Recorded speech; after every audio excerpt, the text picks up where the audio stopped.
right. Hi, everybody. Welcome into a Saturday afternoon aboard the Virtual FlightDeck. We are here live and in living everything. How you doing? Captain Jack, MickityyyMike, OwlzzFS, and our very special guest, Dave Avery, who is a senior systems engineer and manager at a major airline. Mike, Owls, how you doing? Good afternoon. I'm doing great. How's everybody doing? Yes, sir. Mike? I think Mike's deafened. Mike's deafened. Yeah. We'll wait for Mike to pick up the audio there, and welcome Dave Avery. Dave, welcome to the Virtual FlightDeck. We're actually debuting the name of our podcast discussion group here on YouTube, and we're a bunch of flight simulators who love aviation, love everything that has to do with it, and I want to welcome Dave Avery into the house. Thanks for the invite, and great to be here. Yeah, Mike, have you got audio on us now? We can see you. I do now, yes. I was just about to pop in here after Dave did his little intro. Chat, guys, welcome to, again, the first installment of the Virtual FlightDeck on my channel. I'm also streaming this on my side today, just to get a little bit more exposure to the YouTube world. But I would encourage you guys to head over to Captain Jack Flight Sim and head over to his chat, as he is the head host of this podcast, and take questions over to his chat and all that kind of stuff. And welcome Dave, who's a senior staff engineer of simulators for a major U.S. airline here. Really excited to have you on board today. I'm excited for the conversation, what we're going to talk about, and give us your experiences with what you guys do and all that kind of stuff over there in Colorado. And obviously, you guys can say what's up to Owls, Yeah, as I like to say, the nearly famous and always amazing Owls on board. I'm going to come up with another fancy title for you too, Mike. But want to welcome those of you in my chat. Once again, we are simulcasting this, as we say in the broadcasting business, on MickityyyMike's channel. So hello to everybody on Mike's channel. You can ask chat questions there. Over here, Talon's Aviation is aboard. Kelmo is here. Mark is here. Dominic is here. Hello, Dom. Of course, Dave there in the window. Aviation is the best. Yo, welcome. And your Sim CFI, man, I'm so glad you were able to make it in here. I know you're about to head off on an adventure, so welcome. Mike, do you have anybody in your chat side yet? Yes, I do. I've got Phoenix, Virtual, Skystream Aviation, Saxhounds in the house, Kahlua, Agent 3422. We got Synced. We got LA Jets as well. We got Mr. 11. I'm not sure who that is. It's nice to meet you, 11. Jacob Marshall, and Noah's in the house. What's going on, Noah? Hope you're doing well. Appreciate you stopping in. Welcome. Hey, right on. Noah in the house. Noah, good to have you over there, and we're glad to be here. I'm still working a few of the bugs out of my little deal here, so let me get that straightened out here. There we go. All right, now I know what I'm doing. I take a little practice. Anyway, welcome to everybody. Jacob Marshall just popped up. So, Dave, tell us a little bit about yourself. Tell us what you do in the airline industry, how long you've been involved. Dave is also, as I am, an amateur radio operator. KF0QQV is his ham radio call sign. And, Dave, welcome to the Virtual FlightDeck. Well, thanks for the invite. Yeah, I've been involved in simulation for, 35 years. Current job, 25 plus, just over 25 years. I'm on the operational side of simulation, so we are the training departments of the airlines or operators or whoever is involved. Little different than the gaming side of simulation. I was thinking about it earlier. One of the things is we rarely fly a full flight. We believe in reposition used heavily. Land, takeoff, maybe climb to cruise, and then 5 minutes later you're ready for descent, no matter where you're going. Training time is way too valuable to spend it cruising. So we tend to cram a lot in a 2 or a 4 hour period. And in doing that, it's very rare, except maybe on some of our narrow body fleets, to ever fly a end-to-end flight. Just don't have the time to waste when we're on a multi-$1,000 an hour operational schedule in the training department. But we're an essential part of the airline. We are responsible for keeping every pilot current and qualified in their aircraft, and also training them for every aircraft they transition to. Airline pilots typically are only kept qualified on one airplane type. So we break airlines into fleets, and depending on what you're flying, you'll only train on that family of aircraft. And then if you want to transition to a different aircraft, even if you've flown them before, you got to go back to school and spend your time for about a month getting requalified on that aircraft, and basically getting your type rating re-upped, and then you're legal to fly again.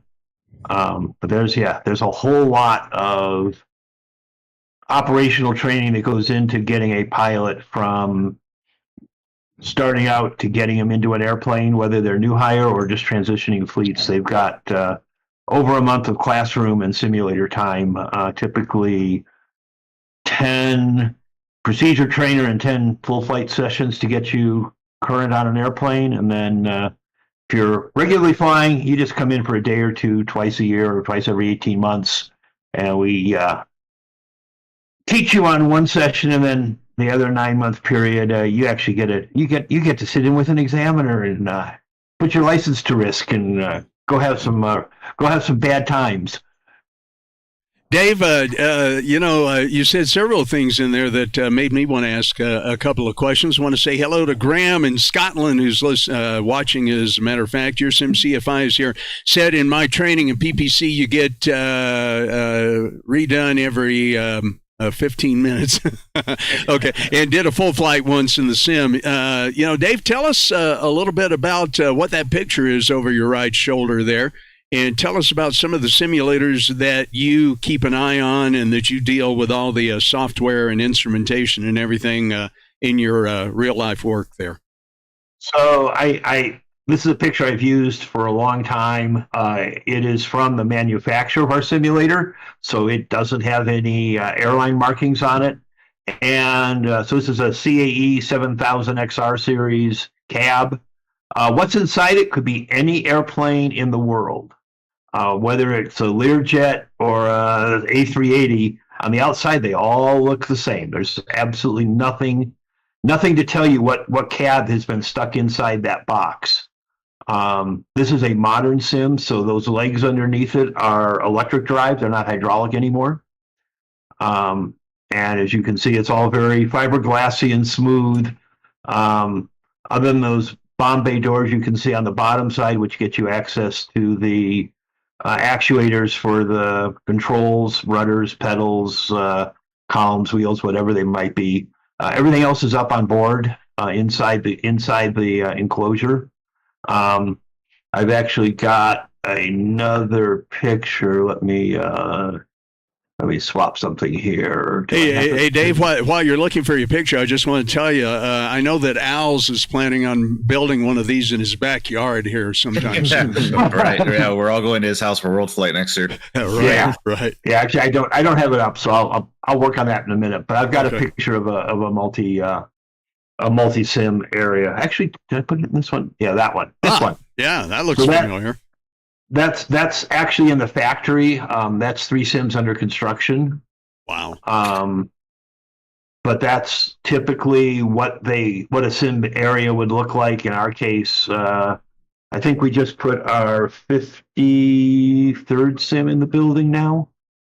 Wow. Wow. Yeah. Yeah, the numbers are absolutely insane. We just put our 11th 737 MAX, and we're finishing our 7th 787. Holy smokes! Wow. And I got the number 8 arrives next week for the 87 fleet, and number 9 is under construction. Jeez, man, I tell you, how many total are in your facility? Right now we have 52 full flight bays. Okay, and approximately so 49 of them are in use today. That's what the number is. But we've also got a dozen plus fixed base non-motion training devices, which is basically the same thing. but without the legs underneath it. So no shake, rattle, and roll, but it's the full cockpit or close to the full cockpit. Some of them are flat screen only, touch screen. Most of them are full tactile, actual or simulated every panel in the cockpit. Dave, approximately what does a full training simulator like that cost? 10 to 15 mil. Okay. Okay. So, Al's, let's see if you get every one of your subscribers to donate a couple $100,000, you're good to go. Yeah, very good. And Dave will come and install it for you too. Want to say hello to Aviation Geek who just popped up. Burness is here. KI0AR is here. Good afternoon, Flyboys, he says. And Jacob Marshall says he got the chance to see a similar 6-axis simulator at Leonardo's training facility at RNAS. I can't pronounce that. Yeovilton. Absolutely massive. Yep. Oh, okay. Dave, you know what that is. Mike and Al's, I can think of about 50 million questions here. Al's, Mike, why don't you go ahead and pick it up and let's get you in there too. Go ahead, Al's. All right. I got one question off the bat. So you said that every single one of those things, like the full simulators, it could look the same but have a whole different cockpit, right? Yeah. The shell, the body, what you're looking at the front here up there, that's the mirror that's for the visual. Mm-hmm. That is all consistent. Those never change. All that changes is the interior fitment between the instructor station and the windshield. So all that sheet metal and trim and all the accessories are completely custom to whatever cockpit you're training. So that whole thing is built up from scratch for each type of aircraft. That's crazy. I was like wondering, like, how would the size be from like having an A380 simulator and then having like a 7.3 simulator to get that like cockpit size down? It's what they basically have is the optics is the same. So you basically position the pilot eyeball in the right spot in the area, and then you build everything out from there. And that's how you fit it into that cab. And whether there's extra empty space on the outside or not doesn't really matter. So a lot of times, you look at some of the BizJet sims, a Citation or something like that.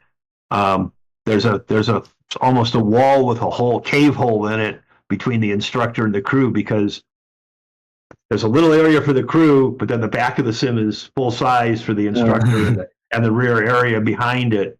But the visual, the optics, and everything else dictate everything else, because the BP screen, the mirror around it are all constant size. Everything else just has to fit to that.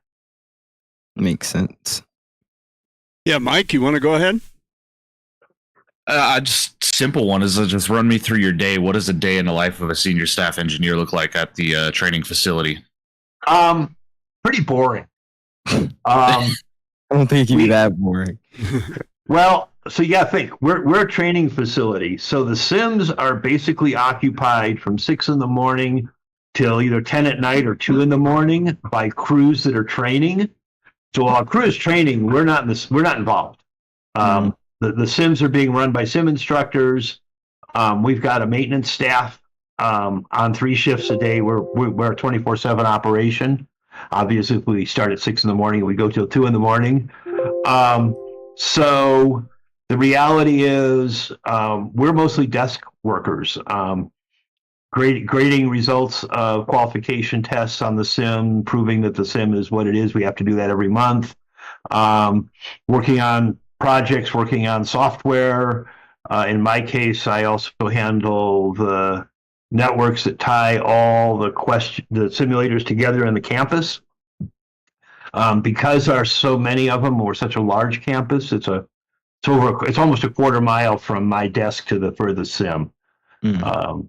So we do everything by network heavily. So I can get to the computers on every sim sitting at my desk we can update software, we can work on things without physically having to go out and hike across the campus. When something's going wrong, if they have problems, if maintenance needs something, or if we are lucky enough to schedule some time in a sim, then we'll get a 4-hour block to work on whatever project we've got or whatever else is needed. If a sim breaks, maintenance takes care of it about 95% of the time. And the other 5%, we will get called in, whether we're on site or off site, to come in and support the maintenance operation. But that organization is really well staffed with really good people. And most of the time, they don't need us to come in because, general rule of maintenance, if it worked an hour ago or a day ago, something broke, find what broke, fix it, get it back into service. You don't really need a lot of engineering normally to find the obvious broken thing and fix it. Just like on your computers, right? If something breaks, it's the disk drive or the video card or whatever it's going to be. You pull one out of spares, plug it in, turn it on, reboot, and get back into training. Mm-hmm. It's the same in the big world. Oh yeah. So in reference to like the full motion sim and all that kind of stuff, I do have to ask, because I've never been in a full motion sim. How well does a full motion simulator depict the feeling of a real world aircraft? In reference, it does a decent job. Job. So like in reference to like thrust input and pitch and G-force and all that kind of stuff. We depend on the fact that you can't see outside it. Okay. There's a big piece of physiology and psychologically happening in simulation. We use the force of gravity to replace the force of acceleration. So when you're taking off, we will push the nose of the simulator physically up so that the sim will start pitching. The sim pitches, but the visual stays nice and flat and level as you're going down the runway. Mm-hmm. So as you accelerate down the runway, the imagery, what you're seeing out the window doesn't change, but you're getting laid back into your seat. Because we're physically tipping the simulator up. Okay. Then we give it a bump when you lift off because your nose wheel would come up and you get a vertical acceleration. We get you a bump, and then as you start accelerating, now you get a little bit of vibration, but now we start leveling the cockpit back out again. That way the next move that you make can cause a pitch, a yaw, or roll to give you that initial feeling, and then we damp all that back to neutral, so we're ready for the next effect we're going to play. Same way on landing. When you land, you'll see this lovely picture. Then when you step on the brakes and turn the reversers on, the nose of the sim, so this part right up here, will be almost down to the floor. The rear end will be 15, 20 feet in the air. You'll be pitched way down. You'll be thrown forward in your seat. But your view out the window is all three wheels on the runway. So there's a lot of coordination going on there as far as the motion and the perception that you're getting from the visual out the screen. And I want to take just a moment and interject that even when I was in the static sim, which I've been very fortunate to be able to do this twice now, static sim for the Dreamliner, with the way the screens wrap around, even you get a full sense of motion. Your brain and your perception gives you an incredible sense of motion, even though you're just sitting there. You're just sitting there like we are in our home cockpits.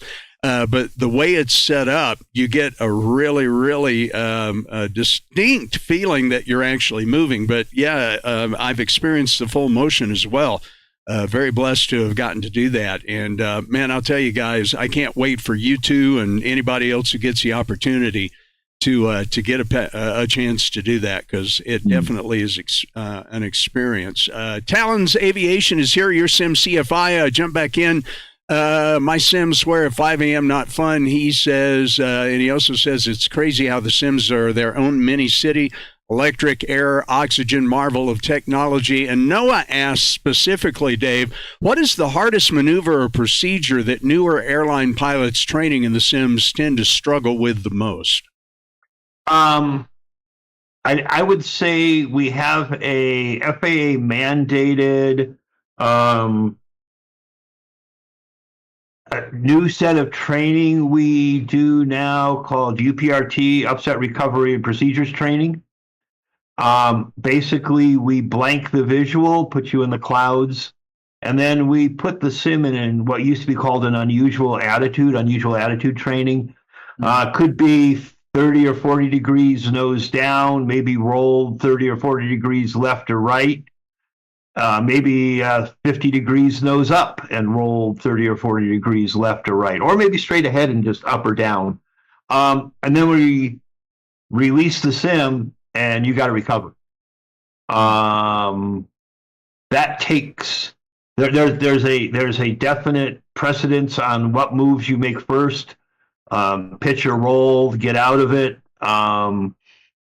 We record what G forces you put on the airframe, your speeds, whether you're staying within the maneuvering envelope of the airframe. Landing rate monitor. Yeah, Jack, we won't talk about your landing. No, let's not. Another subject. But that, if done very well, is super slick. Most pilots don't do that well. It takes a lot of practice. I had a 7576 captain who was our subject matter expert on UPRT and flew every sim in the building with the FAA when we initially qualified the UPRT maneuvers. He made it look easy because he'd done it hundreds of times. But we have to put every crew through that right now, every year. Usually it takes a couple of hits for them to sort of get the feel for it. But it is something that the company I'm with has been doing for decades. We've been doing unusual attitude training is what we used to call it. About 8-10 years ago, was it Part 60 Directive 2, if anybody wants to look it up in the FARs. Directive 2 required UPRT, required bounced landing, and those training things were added to all the sims, and then we have to qualify all the pilots with that additional training. It's crazy that you bring up bounced landings. I was actually just scrolling TikTok, not last night, and saw like that it had to have been a 757 or a 767 full motion simulator, and someone was sitting in the back and they were doing bounced landing training. And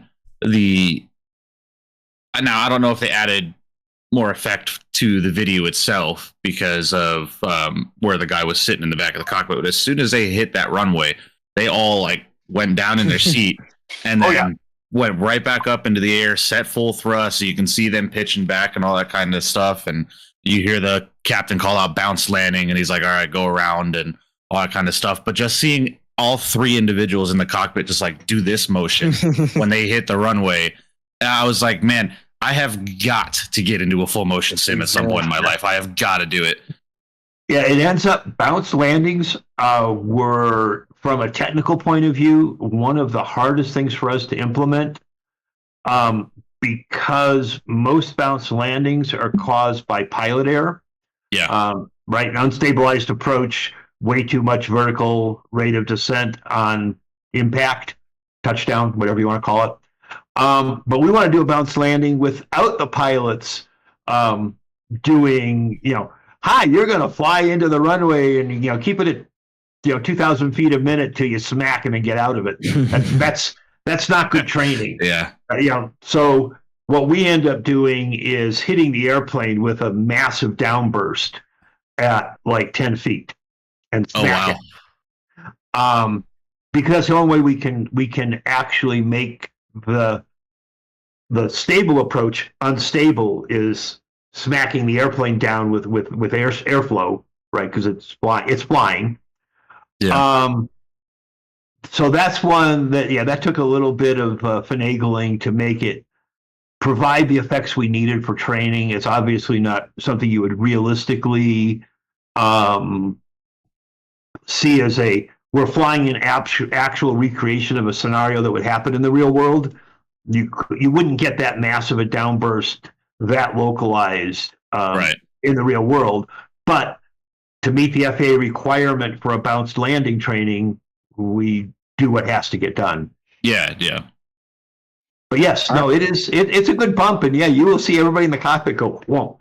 Yeah, it just blew my mind, especially, Not to mention the fact that they were in one of my favorite commercial aircrafts ever to date be manufactured cockpit. So I'm sitting there watching, the 7.5 or 7.6. I'm almost positive it was a 7.5, and man, just watching how they're sitting there shaking around and all that kind of stuff, and then they bounce and hit the runway, and the guy has to set the thrust and go back up to a 10 or 15 degree nose up attitude to go around and set in full thrust and all that kind of stuff. And the guy with the phone is just like this, man. Oh yeah, yeah. I was like, man, this is insane, man. I got to do this one day.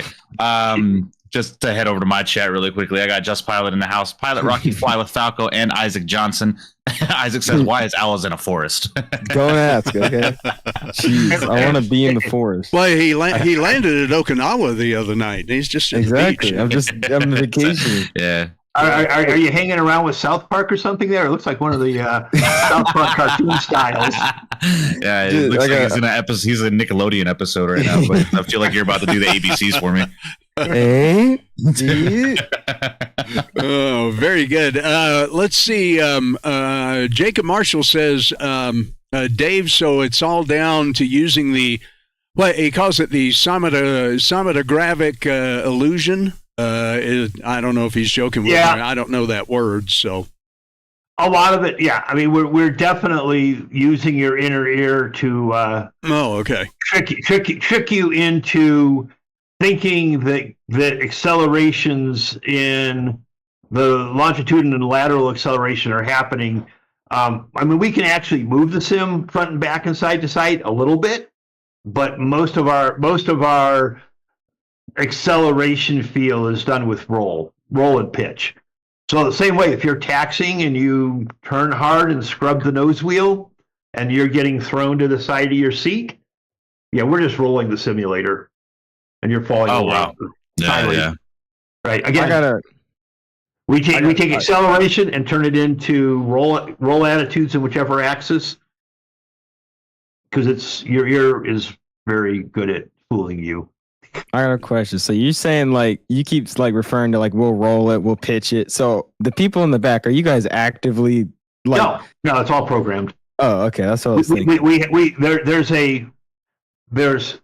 So you're familiar with what you do in the simulator, where you apply flight control inputs to the airplane, and it's programmed with equations of motion that take pitch, yaw, roll of flaps, rudders, elevators, whatever, engine force, and move the airframe.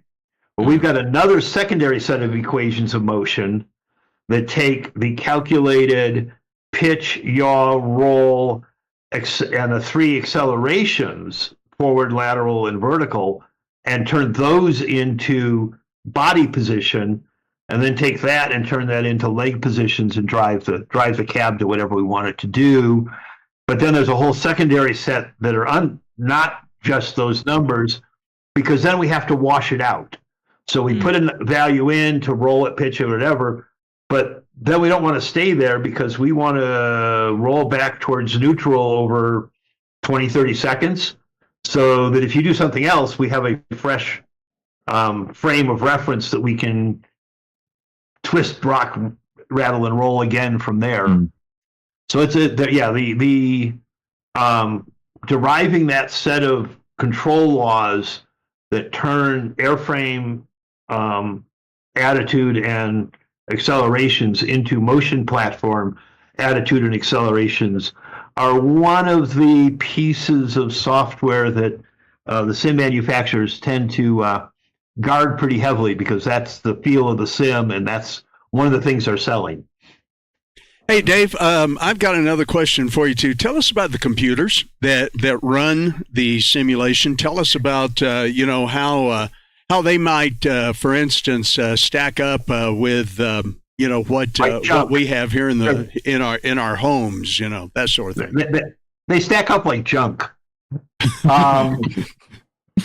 So simulators are bought typically when we buy as an airline or as a training center. Simulators are bought when you buy airplanes.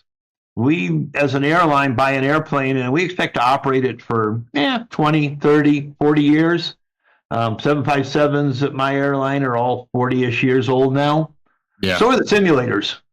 So I'm still running on 1980s 400 megahertz 32-bit machines. That's amazing.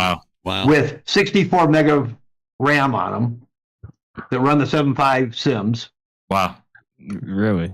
Wow. Yeah, if you know your computer history, we're still running on DECVAX mini computers. One mini computer runs the whole simulator. That's insane. One CPU, one core, and it runs the entire 757. Well, chat, everything but the visual. I can now build a full motion simulator in my house and run it off of my computer. All right. Now, and speaking of like the full motion sims and how the computers run it and all that kind of stuff, I had a great question in chat from Mr. Falco. He says, just a curious question. Is it possible to break a full motion sim due to putting the sim in unstable flying conditions? No. Nope. Cool. We actually do. These take a lot of space. That bay you're seeing behind me, that's roughly 50 foot square. Wow. In our buildings, we currently allow 50 foot footprint, a square 50 foot footprint for every sim.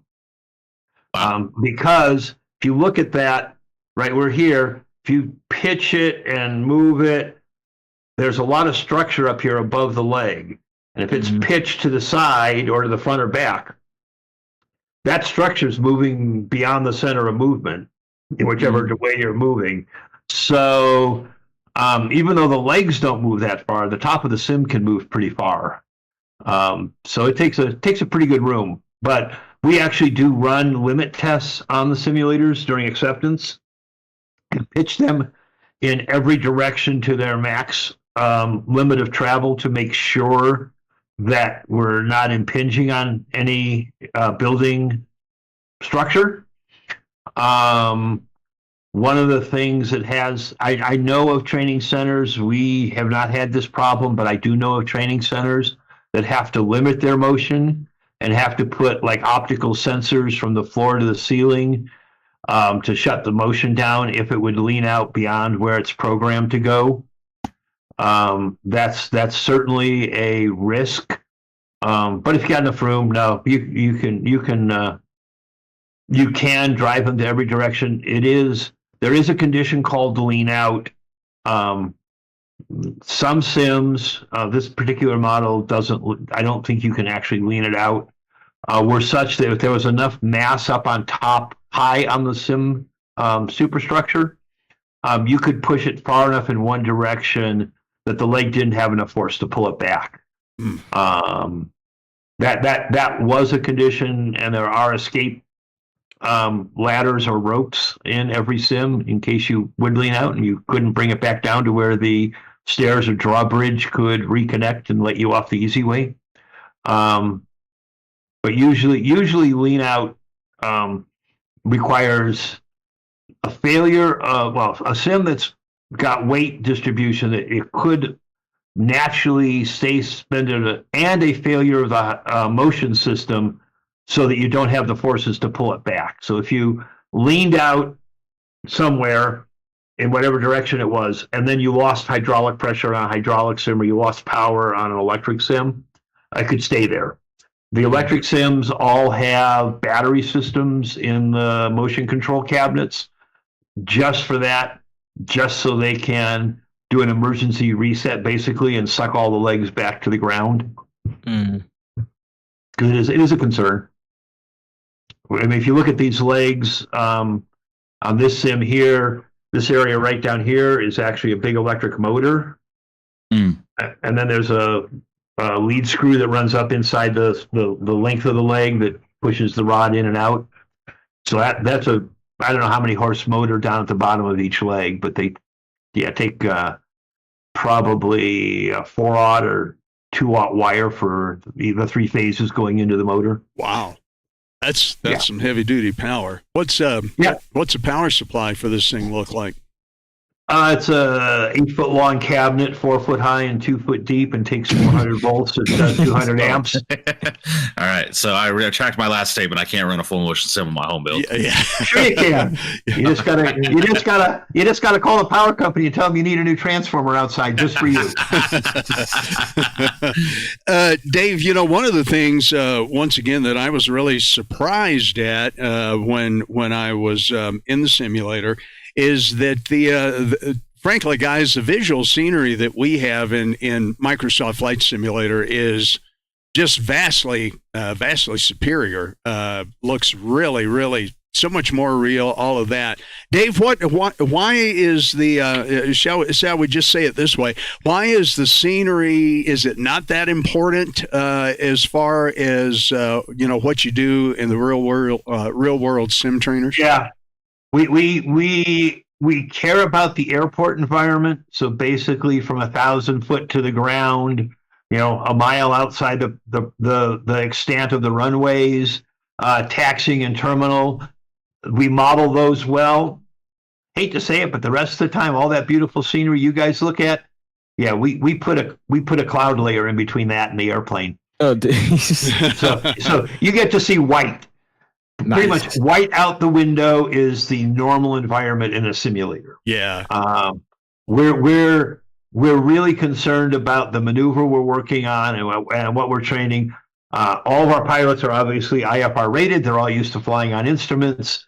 They don't look out the window much to fly. So we only really care about the airport environment in so much as it affects visual effects for the airport. If there are some airports that have, you know, well, I mean, I know Captain Jack wants to go into like ASE or Eagle. Some of those, Eagle. Just put up a video on that landing, and it's gorgeous. Yeah, but don't do a mist at Aspen. No, it's not fun. It's not fun. No, you miss it. There's a mountain at the end of the runway. Right. You miss at Aspen, and it's crunch. No, it's off and to the left a little bit and through a cut. Yep, I have a radio station up there. I am real familiar with how narrow that valley is. Dave and Mike, if you've got some questions in your chat, let's not miss those. But aviation is the best. Ask Dave, how often do the machines tear up? What is the hardest procedure that they have? I presume he's asking about repair. The hardest things we do in the sims these days are UPRT. Because unusual attitude and bounced landings and things like that tend to be fairly aggressive in a short span of time. Wind shear training used to be a concern, but that's become so every day we don't even think about it anymore. So the sims are pretty rugged. We do get just normal wear and tear, just like any mechanical device. Things come loose, but they get pre-flown every night by our technicians, and loose things get tightened and broken things get fixed. It's actually super rare that we have a major mechanical problem on a sim. Really, most of the stuff is, the nightly stuff, 90% of the time, except on the newest airplanes, it's replacing light bulbs and tightening knobs and getting the vacuum cleaner out and the window cleaner out and cleaning the cockpit. Yeah. Because I will tell you, there are more fingerprints on instruments from 12 hours of cruise pointing at things that we have to clean off. It's amazing how they aren't touchscreens, but they sure get an awful lot of fingerprints. I bet your guys' supply of Windex in that place is pretty insane. Actually, no, we have to use Boeing Cockpit Cleaner because the display units are coated glass because of anti-reflection from real ambient, and Windex has ammonia in it, and Windex and coated glass don't go together well. Yeah. So Windex is actually banned. Cleaner. Yeah, it's just basically alcohol and detergent and water. Gotcha. Basically, Windex is banned from the building. Yeah, you don't want to use that on your monitor either there, Owls. Let's see. Do you guys have any more questions? More questions right off for Dave. Let's see. You guys in chat, if you've got a question. I had one, but it kind of relatively got answered in my chat. Mr. Skystream Aviation, aka FS Man, wants to know what happens if the sim begins to malfunction when a crew is actively using it. I'd assume the simple answer to that is that I'd assume that there's a failsafe in the sim where the sim will shut down on its own. Yeah, I mean, the reality is 90% of the malfunctions of a sim aren't mechanical. They're software or the flight management computers or the visual or something like that, in which case the instructor pauses, maybe brings off motion just so everybody can take a coffee break, calls maintenance and says, can you come look at this or can you give me a reload? Yeah, reboot the sim. I mean, hey, just like the real world. No, wait a minute. Right. Yeah. I wish it was that easy, right? Don't laugh. 787s, that's actually a maintenance procedure on the real airplane. Oh, I bet. How new age the avionics systems are. And all that it's the all electronic. It just goes up to just. Oh no, no! It's like go around and turn off the batteries, turn off the APU, turn off the engines, disconnect external power, wait 2 minutes, bring them back on, hope everything restarts correctly because there's so many computers on the 7.8 that that can be an issue. Yeah. The reality is, if a sim breaks, usually even if something comes loose, they just stop training, pick up the phone, call maintenance, say, hey, come fix it. And they take a coffee break, and if maintenance can fix it in less than 2 hours, they hop back in the sim and finish their lesson. We might delay some training for the rest of the day to smooth that up, but we usually have some gap time. Even though we schedule 4 hours for every crew, we're under what's called the Advanced Qualification Program. It's Appendix Y to Part 120, subsection Y of Part 121. We train to proficiency, not to hours. So if a crew has accomplished their training mission for the day, they can leave.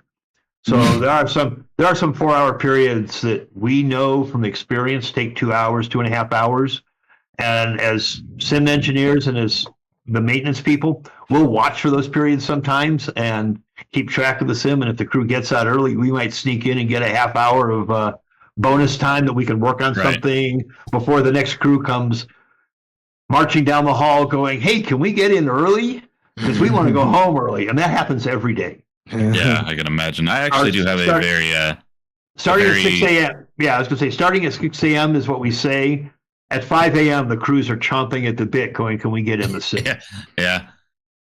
I do actually have a question in reference to the full motion sims that you guys work with for training purposes and all that kind of stuff versus what it's like in a flight simulator at home experience, right? How does the full motion sim that's used for training compare to just what myself, Jack, or Owls use on a regular day-to-day basis? How would you say that Microsoft depicts, aircraft flying and all that kind of stuff compared to what you see with real-world training? How well would you say that the simulator depicts it? I'd say it's pretty good. The reality is the data is available directly or indirectly for most aircraft that you can get enough performance data that you can match the way an aircraft performs pretty well. The expensive part is not just pretty well, but matching it good enough for the regulatory agencies in every country to say, yay, verily, you are blessed to train this device. And it has been tested to our satisfaction that it is representative of that aircraft. To do that, you need either to go out and instrument an airplane, which flight safety does for a whole lot of airplanes, because flight safety primarily trains business and small jets, and their manufacturers don't provide the data needed for simulation. The major airplane manufacturers, Boeing, Airbus, Bombardier, They all provide and have an entire department that does nothing but provide data for simulation for a small fee. Something on the order of a data license for Boeing, I think, is currently $1 million, $1 million per sim per airplane type. Wow, just a small fee, right? Just a small Yeah, fee. there goes your simulator, Mike. Well, Gosh, man. but that's only if you want to qualify it under Part 60 or whatever the appropriate rules are for whatever country you're in. The other way you do it is what flight safety does. You go out and you physically put all the sensoring in an actual airplane, accelerometers and gyros and position sensors on every flight control surface, and repeaters from all the avionics, so you can get airspeed and all those data points coming back into your collection computers. And then you go out and fly a bunch of test cards, just like the airline maker would go fly. And you might have 2 or 3 weeks of 8-hour days flying that airplane to every limit of its envelope at weight, CGs, whatever, to get the raw data you need to then run the tests that you need. If anybody wants to look it up, you can go look up FAA Part 60 regulations. They have the complete list of tests that you have to match for each level of ABCD qualification for the simulator, and how tight you have to match them. Isaac says, "Is there a full motion Cessna 172 sim? When do we get one?" With a laughing face. And I was like, I'm sitting here thinking, I read that question. I was like, Isaac, it probably costs more to run a full motion 172 sim versus just renting one out at the airport and going up with an instructor. Yeah, the only thing is when you do stall spin, you can't kill yourself in a simulator. Yeah, exactly. The thing is I believe those do actually exist. I'll have to do some research on that, but I think we may They got the Redbird ones. I don't think they're full motion though. I think we might have one here in Denver. Speaking of which, and I'll pop this up on the screen in a little while. Dave, have you heard of Extreme Flight Simulation in Chicago, where they've got a fully enclosed 737-800 cockpit? And I actually think they've got a couple of them, and with a couple of fighter jets as well. But they actually just opened a facility in Colorado Springs here. So, Mike, something that you guys might think about too is, or even maybe we could get them as a sponsor for the Virtual FlightDeck. Was going to talk with you about this. And I'll pop their screen up here in just a minute, their website. But I'm real impressed with that. And that might be something you guys come and visit, and whether we can talk Dave into getting us in over at his house. I'd love to do a tour of the training facility over there. But that's something else to think about too. Dave, I wanted to ask this question as well. I don't see any new questions in the chat. Mike, do you have any new questions in your chat so we don't miss those? I do not see any as of right now. Okay. Isaac said in reference to what David commented about the 787 computers and how easy it is to just go up and reset an avionics system. He said it's basically like an ELAC is faulty on an ECAM and an Airbus. You just turn it off and turn it back on, see if that works. Okay. Yep. Yeah. Dave? Yeah, I mean, there's certainly on the triple, yes, there was a procedure we had that, you pull the 4 breakers for the left aims, flight management system, leave them off for 30 seconds, and then push those breakers back in and reach up and pull the breakers on the right aims. Yeah. Fly basically half the cockpit at the time, let both boxes completely reset, and 9 out of 10 times you'll come back fully operational. Wow. Sure. Wow. Well, you're using that older computer technology, right? Well, I mean, even on the 787, which is PowerPC, which isn't that old, there's just a whole lot of stuff there. And there's a whole lot of computers spritzed all over the airplane that have to communicate with each other and be in agreement. In most cases, quadruple or triple redundant. So if one of them's not agreeing, then now you have the problem of like we go to some sort of degradation mode, and may or may not even tell the pilots that's happening. I know on the triple I can lose one of the computers, and basically I don't even think you can get an ICAS message. It's like a nothing. Second one down, you get an ICAS message and you go into some sort of degradation mode. But the modern airplanes are amazingly fault tolerant and redundant. Yeah. Yeah. Hey, we got another question here, Dave. What are all the airplanes that you have in your facility, the different aircraft? So currently we are training the A320 CO and Neo. So I've got one Neo sim in now, maybe two. I don't know. That number's changing monthly. 75, 76, 76 400, 37 NG, 37 Max, 777. So basically everything Boeing builds currently, because we got rid of our 747s and A320s. What happened to those sims? They went all over the place. Mike I was wants about one. to say, some multi-millionaire flight sim nerd probably's got it sitting in his garage right now. You know? Well, there's actually who's ATI down in Centennial has 4 sims now, I think. Oh wow. They got our 747-200, which was a very special sim. It had the Space Shuttle Transport Dynamics mod on it, so NASA trained on it for their shuttle transporter 747, and it had the Air Force One kneecap mid-air refueling mod on it. So the Air Force used it for our airborne command post and Air Force One crews. And so when we got rid of it, because we no longer flew 747s, we sold it to ATI, and then they kept it like for another 5 years or whatever. Their prime customer down there was some Air Force, but the Sophia infrared telescope that's built on a 747 SP platform was training there till last year when NASA canceled that program. Right. Wow. I actually have a great question in chat from Mr. Isaac Johnson. He says, do you have different sims for different CEO variants of the 320 family, example 318, 319, 321, or is it just the 320 sim used for all CEO variants? One sim for all. Gotcha. Yep. We because it's a common type rating, it's the same with like Southwest that can train pretty much everything with the Max that they fly in a 737 NG sim. It doesn't matter if it's a 700, 800, 900. We may or may not have data packages for all those. In our case, we actually do have some 800 and -900 NGs.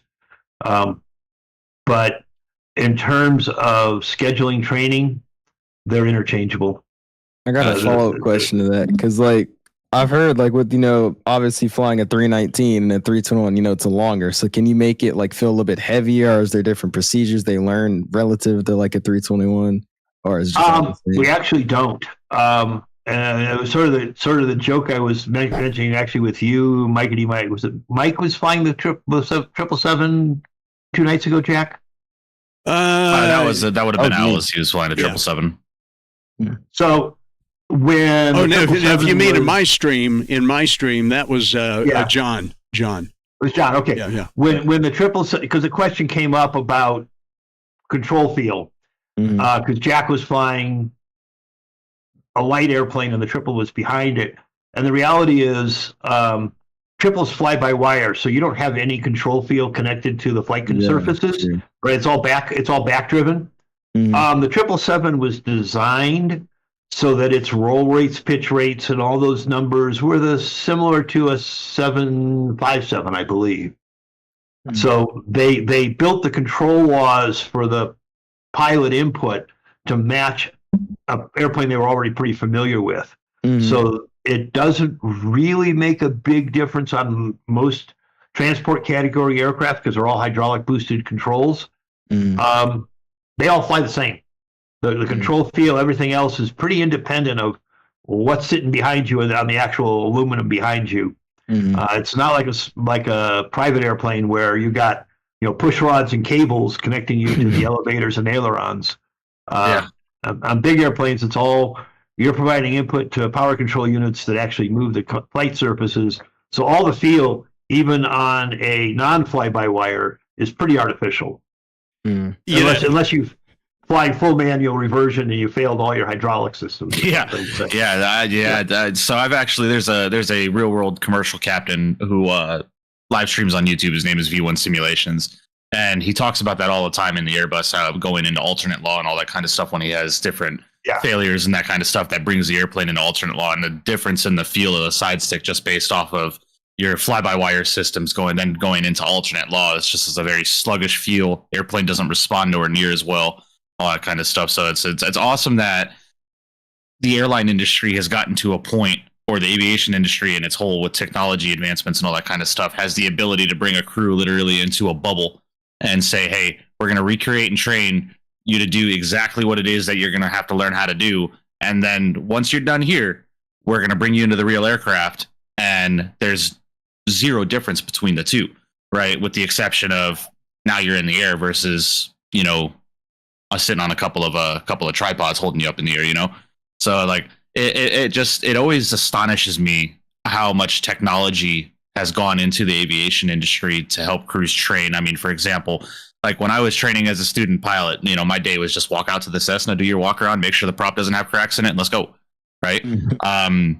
And then, with Owlz now doing his flight training and potentially getting into the commercial world when he graduates high school and all that kind of stuff. I mean, this is going to be your life once you get into an airline, man. This is once you get your selection and you get your slot and you're selected on an aircraft, this 2 or 3 months worth, right, of going into training and going into the sims and learning everything, whether it's Airbus or 7.3 or 7.5, whatever it may be, Yeah, I mean, it's all about you learn one airplane. It's not like most people flying in the flight sim environment. They can pick what they want to fly today. Hey, today I'm going to be an Airbus captain. No, tomorrow I'll be a 747, whatever. In the airline world, you fly what airplane you're bid on. And typically, schedules are made 90 days out. So your training when you can bid to another airplane is pretty much all based on seniority, and you have to have there has to be an opening in whatever fleet you want to go to at whatever base you want to be at. So like maybe you could be in Atlanta, but I want to fly out of Chicago because my airline also has a base there. Because most airlines have multiple bases. Well, I could hold. I might be able to hold captain in Chicago, but I live in Atlanta and I don't want to commute. So I'll stay first officer for another 5 years till my seniority is high enough that I can hold captain at my home airport. So there's all sorts of lifestyle decisions that go into what airplane you want to fly, where you want to fly it, what base you want to be based out of.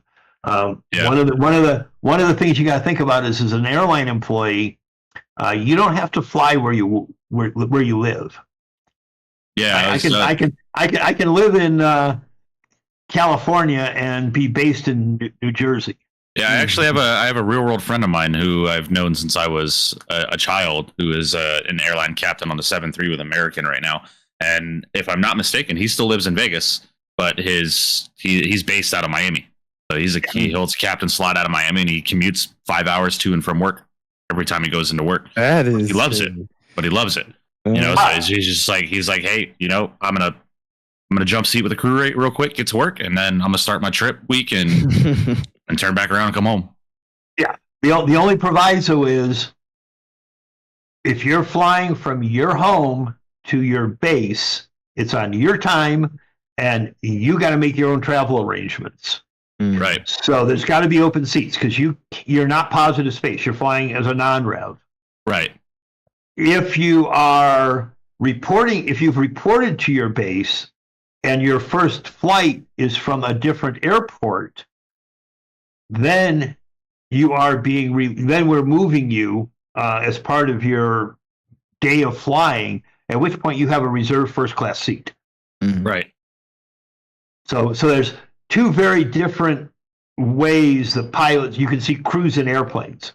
If they're flying from home to work, they're just like any other non-rev flying on seniority. The only advantage you have as a flight crew member over other employees is theoretically you might be able to get the jump seat in the cockpit if every other seat in the airplane is full. assuming that another flight crew member with more seniority than you doesn't want it. Right. How about the jump seats? Do they take advantage of the jump seats then? But again, it's by seniority. So if there's 3 crew members and there's 1 jump seat, senior person gets it. And the other 2 are left to figure out what they're going to do. I see. So it's always interesting how travel arrangements are made between deadheading, which is where the company's moving you on their dime, or commuting, where you just got to figure out how to get to work. Yeah. And that might even mean buying a non-rev ticket on another airline. And There are agreements among the airlines that employees can buy discount tickets reciprocally between airlines, but non-revs that are doing that board after all the employees of that airline.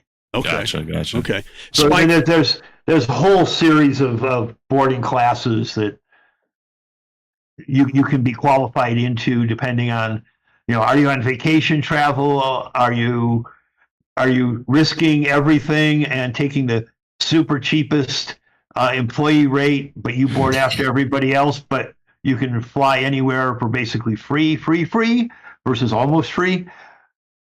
So it's all about adjusting your expectations. And one of the things that airline employees get very good at is non-traditional routing of your flights. So if I need to get from Denver to New York, let's say, no, I need to get from Denver to Raleigh-Durham. Let's pick a outer airport. Well, normally I'd fly probably to Chicago or Houston and then get down to an RDU flight. But I might fly to New Jersey and then fly to Washington, D.C., where there's a commuter flight going into RDU that I can get on. So I might take 5 or 6 legs, fly a zigzag route back. I could fly from New York to San Francisco and then back to Denver. That's a very valid commuter flight because there were seats available. Right? Going to make Alice not want to choose a hub outside of his home airport. Well, it's again, you just learn the system and how where empty seats tend to live, and hubs are not always a good spot. So you might connect between 2 hubs by going to an outstation that has 2 flights coming into it, and it's Peoria, Illinois. You don't get a lot of people. I shouldn't use that because Caterpillar's there, but anyway, somewhere with relatively low passenger loads that you can make a connection through, even if it takes you 6 hours to go 2 hours, but you got a seat. Because the key to I've got a coworker who his wife is from Japan, and so he goes over there regularly to spend time with their family. I think he was coming back through Milan, Italy the last time. Because he could get from Japan to Italy to America easier than he could get from Japan to America. That's crazy. Oh, man. Dave, so glad to have you here today. Once again, Dave Avery is our special guest here on the Virtual Flight Deck. We're kind of in a bit of an inaugural. I can't say Worcestershire. I can't say Worcestershire either. I am a professional pronunciator, folks. Don't try this at home. Dave, of course, is the senior engineer for a major U.S. airline here. We'll just say it that way, in the software and simulators division. And let us know what you guys in the chat, let us know what you think about the new look for the Virtual Flight Deck. Many kudos to Mike for essentially designing our new logo and open screen and thumbnail, as we call it. Mike, you did a great job with that. Hopefully this podcast, YouTube cast, is going to take off, as it were, into the virtual skies and bring us a lot of great information, a lot of special guests. I've already got a couple more lined up for us as time goes on. We're going to try to do this at least every couple of weeks, if not more, if we can come up with the content. So let us know in the chat what you think about the new look for the Virtual FlightDeck, and basically our inaugural takeoff here with it. Dave Avery, once again, our special guest. And Dave, I want to ask you a question too. Let's get back for just a moment to some of the training scenarios that you put real world pilots in, and how maybe most of us flight simmers really want to try to do things at least as close to accurately as possible. What are some of the training scenarios that you put people through in the real world that we could maybe try in our home simulators? Well, I mean, one of the big ones we do are engine malfunctions. Most of those are on start. So they're at the gate or on the ramp right outside the gate. So hot start, hung start, things like that. Those get hit every time. You will see those, just like you can't avoid them. But they're also real easy. I mean, literally, you look at the gauges, you flip the fuel lever up. If the fuel flow pops up faster than it should, you got a hot start, just turn the fuel lever off, let the engine motor, and you're good to go. A hung start, same thing, turn the fuel on, N1 and N2, maybe N3, depending on the engine. Don't come up, they hesitate, and they hang below idle. And the only thing you can do there is shut it down and try again. What would you say? Those are things you want to recognize because they're bad for the engines. Right. So the crews are training basically to spot them. Hot starts tend to turn into engine fires because you're probably spewing Jet A out the rear end of the engine. That's why your EGTs have gone way up. The types of things that we see in flight might have a compressor stall at cruise, engine failure. Could be a flame out, could be high vibrations turning into mechanical failure of the engine. Anything that would cause you to either reduce thrust or shut down an engine in flight, because all of our planes are twins now. Almost all of our airplanes are ETOPS, so extended twin engine operations, so we can fly over water. Out of sight of land, beyond the glide distance of the airplane, because the airplane's been qualified to fly on single engine for some extended amount of time, depending on the airplane and the airline and what qualifications we have qualified for. The longest ETOPS these days, I think 240 minutes from land. Which is important if you're flying from the West Coast to Australia. I like the ETOPS acronym too. Engines turn on or passengers swim anyway. That's another one. ETOPS is commonly referred to as engines turn or passengers swim.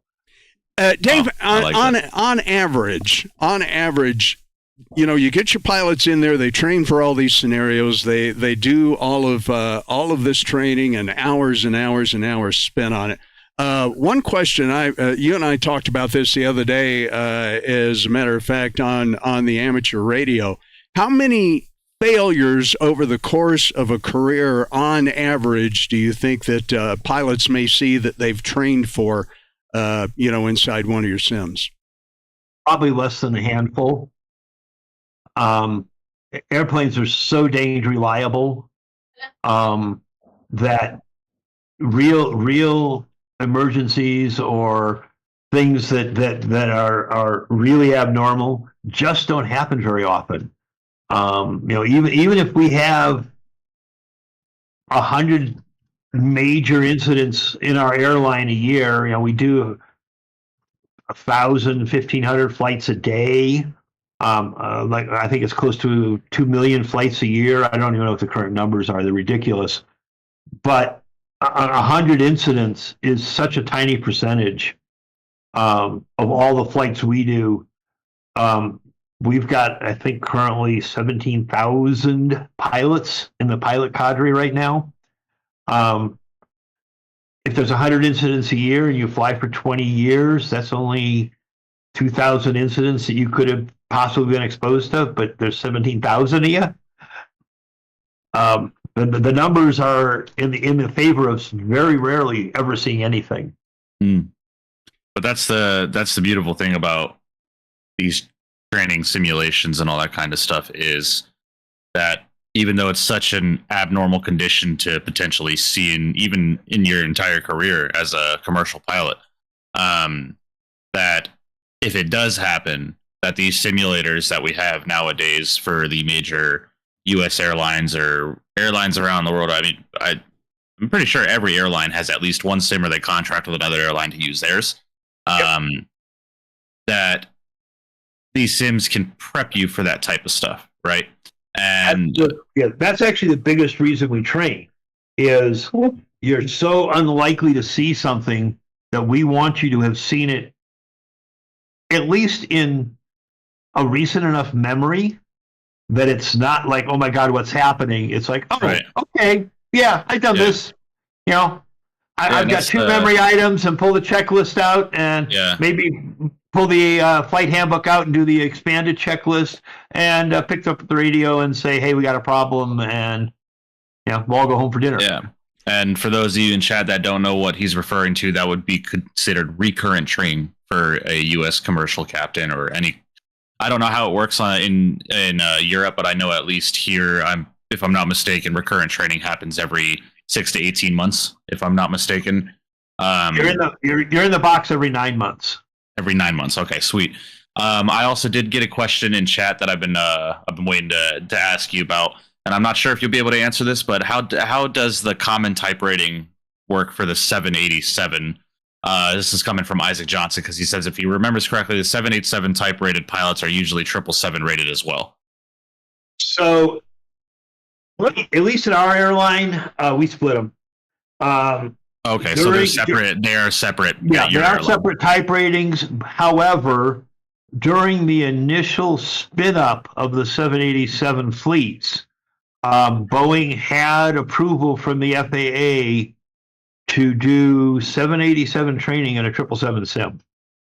Wow, really? The flight decks are very close.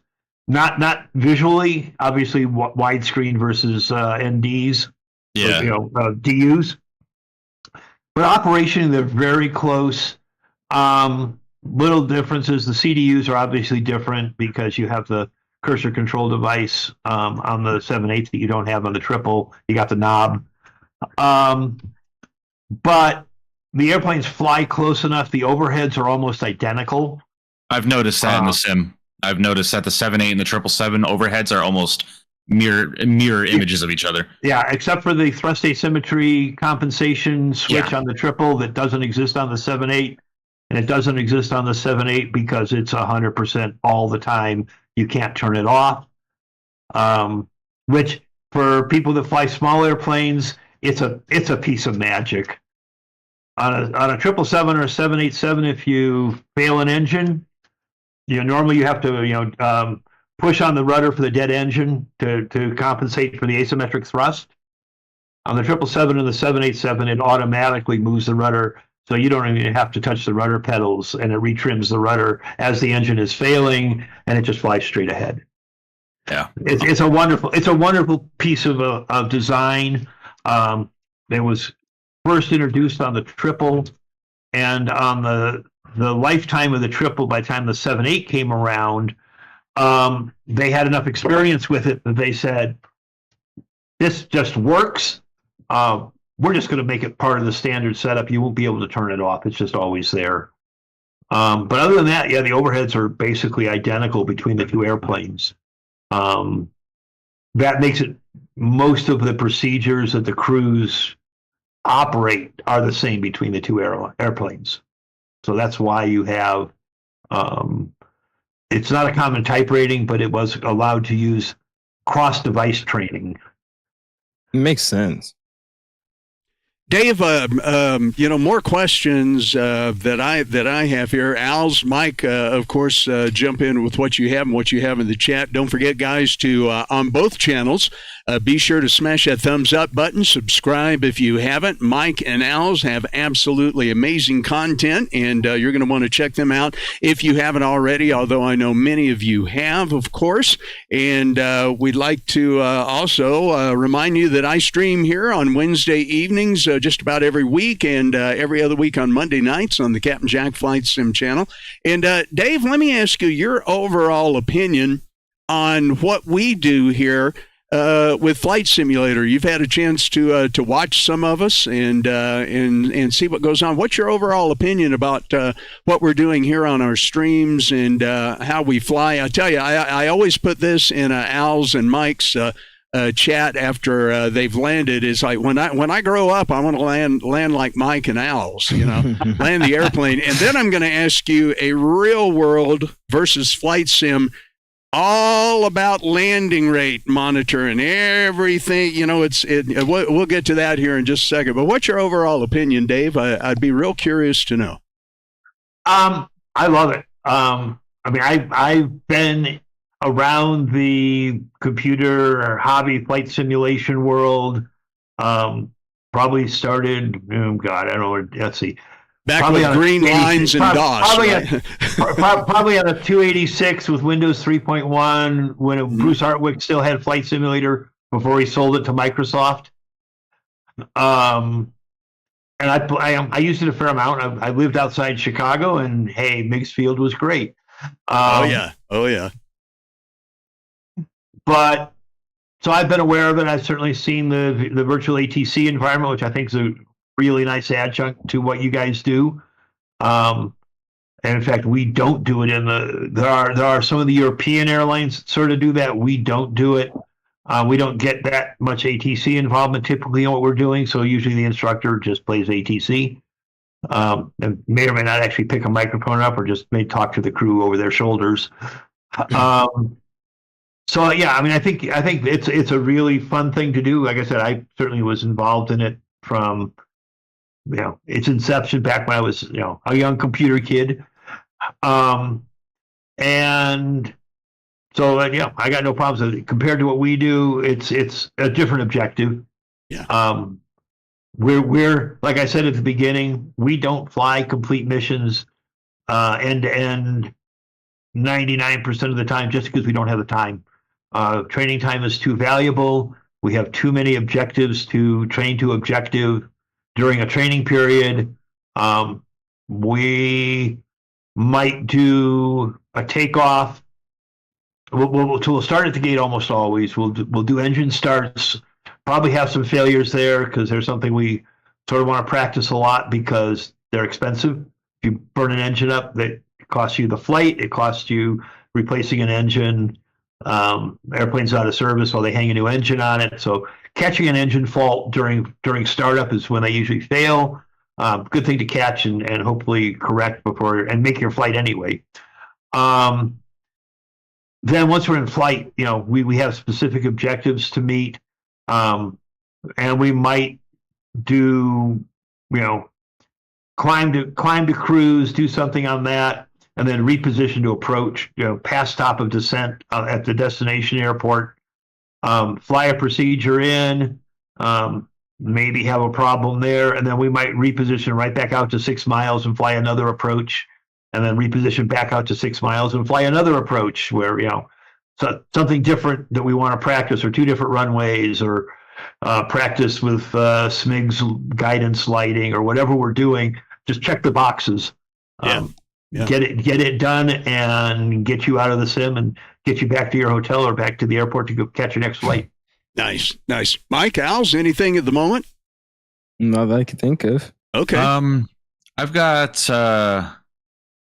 just a random question from a member of mine named Aurora Forza in the chat for you, Dave. He just wants to know what's your favorite airport to fly into in the simulator. I probably get more time flying into Denver than anywhere just because we're based here. Keflavik's a fun one. Yes. BIKF, if you don't know the airport, it's on a island plateau in Iceland. Off the end of the runway is a fairly large cliff down to the water level. So if you're flying in from the ocean side, the radio altimeter is not very useful because you're at a couple of 100 feet and then you go over the edge of the cliff and all of a sudden you're at 50 feet. Mm-hmm. So you really got to pay attention to the PAPIs. It's also an interesting airport because it has a humped runway. From one end of the runway, you cannot see past the middle. So it's definitely one of those airports that it's one we actually added to our training scenarios. I don't know, when did I have to put it in? 10 years ago, maybe. And so we had to do a custom model for it. It's a fun airport. It's a joint military, so it's got a bunch of fighter jet revetments on one side of the other side of the runway from the terminal. So you can see some military stuff over there. Old Hong Kong was always fun. Ooh, Kai-Tak. Yep. Because you flew towards the mountain and fly for the checkerboard and then turn left. hey, Dave. Do you have? They're going to laugh at me for this, but do you have Eagle Regional built into that? Because I know you've got to be specially certified a little bit. It's a bit of a downhill. The 320 flies into Eagle. Yeah, it's in our scenarios. Yeah, both Eagle and Aspen are both in our scenarios. I haven't tried Aspen yet. I've done it in Eagle, and I'm kind of getting that. Like I said, I put a video up the other night that I was pretty proud of that one. That was good. Yeah, I think we have San Francisco to Aspen ski service in an A320 in the winter. Oh wow! Okay. Kahlua, Dave said Keflavik in Iceland was the airport with the cliff at the end of the runway that leads towards the ocean. It's ICAO. It's BIKF. Mm-hmm. BIK. I've flown into it on stream. It's a fun airport. It's a very fun airport. I am very, very excited for that Bluebird 757. Start doing some Icelandic ops over at Keflavik in that airplane. I could not have that in my hangar soon enough. Guys, from my side of things, I really do appreciate you guys tuning in with me today. If you haven't done so already, make sure you smash down that like button for me. Not really going to set like goals for the podcast, man. This is more of just a chill environment where we're just hanging out, sitting, talking about everything flight sim and real world aviation. Obviously, we have Mr. David Avery here today, who's a senior staff engineer of simulations over at a major U.S. airline here in Denver. We've got Midnight Maverick in the house as well. Mav, what's going on, my man? Hope you're doing well. Is that a real sim behind the one guy? No, I believe that is a green screen, but that is what he actually works on and all that kind of stuff. That's a picture of a real sim. It's not one of ours. That's in the factory. Yeah, that's one of the sims that is in the factory that is not used by the airline he uses or he is employed by, but we use that. We use those sims. I mean, you do use the CAEs. I gotcha. Oh yeah, we're 80% CAE. I have got now 8, 9, 10, 11, 12, 13, 14. I've got close to 25 of that model sim in the building. Nice. Wow. Nice. Well, if you're ever looking for a special guest to jump in that 320, just let me know. Just let me know. I'll pay accommodations. I'll lodge at a Motel 6 if I have to. But I want to make it down. But I appreciate you stopping in, Midnight Maverick. But I'm going to go ahead and take this opportunity, guys. Me and I have Midnight Maverick in the chat here, guys. Take a break for a quick second. As you all know, yesterday I did not stream because I had something very, very important to attend last night.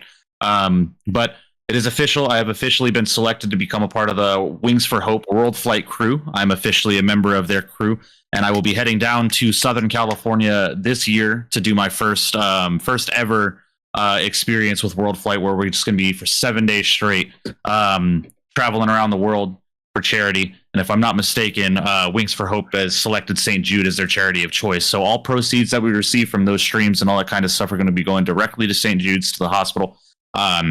All that kind of stuff. But I'm officially a World Flight crew member with the Wings for Hope crew member, with the Wings for Hope crew, who's also familiar crew members of Wings for Hope, is Midnight Maverick, obviously.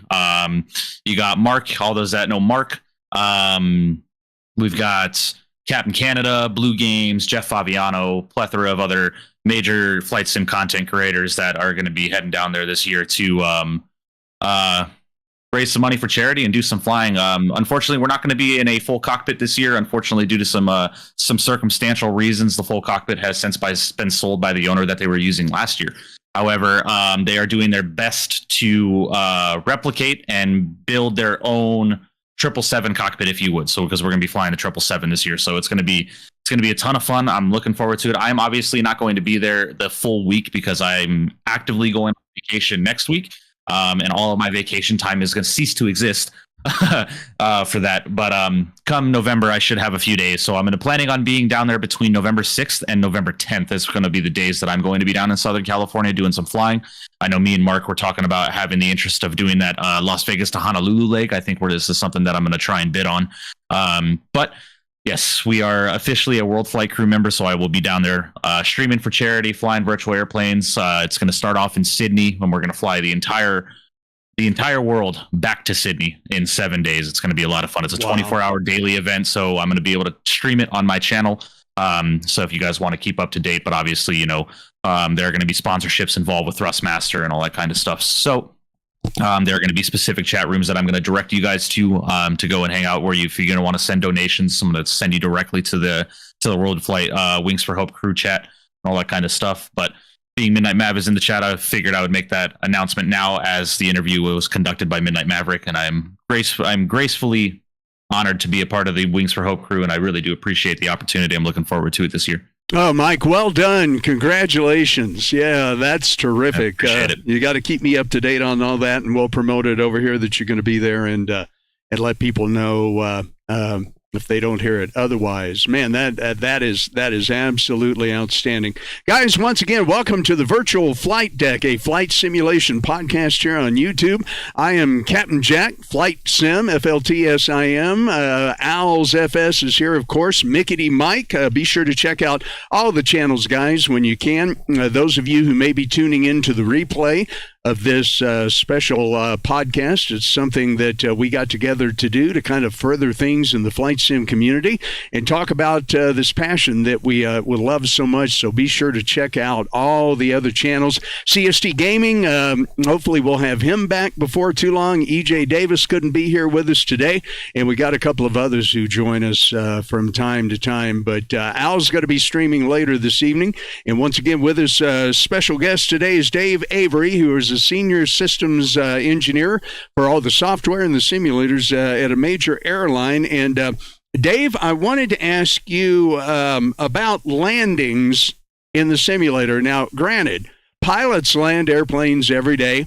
They get down on the ground. They get hundreds of thousands of passengers there safe daily. But, in the flight sim community, we tend to put a lot of focus on our landings and landing rates. And so tell me, what would you say is a real world landing rate compared to a quote unquote butter or a under minus 140, feet per minute landing rate? How often, and do pilots really care about that in the real world? So what do you think, Dave?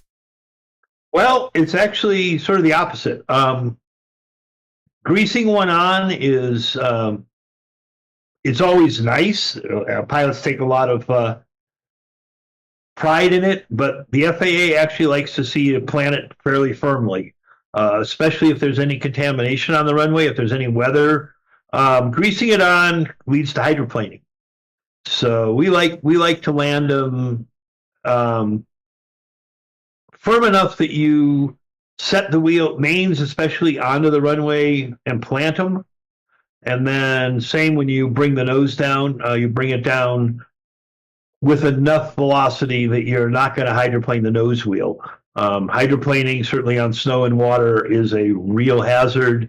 We've had a couple of airplanes skid off the runway in Denver in the last decade because they didn't stick to the runway well, even though we groove the runways and do everything else. The FAA, during a check ride especially, the FAA likes to know that you landed. They don't want it to be so smooth you don't feel it. They want to feel a bump on landing to know that you planted it. Yeah, now I'll tell you, Mike and Al's here do some of the finest landings, and very consistently that I believe exists on the the flight sim channels on YouTube. They're just really great at it. And Al's is going to make a fine pilot. I've told him several times that I want to be, in his first load of passengers when he takes over an aircraft. Probably have to book a Delta flight though, won't I, buddy?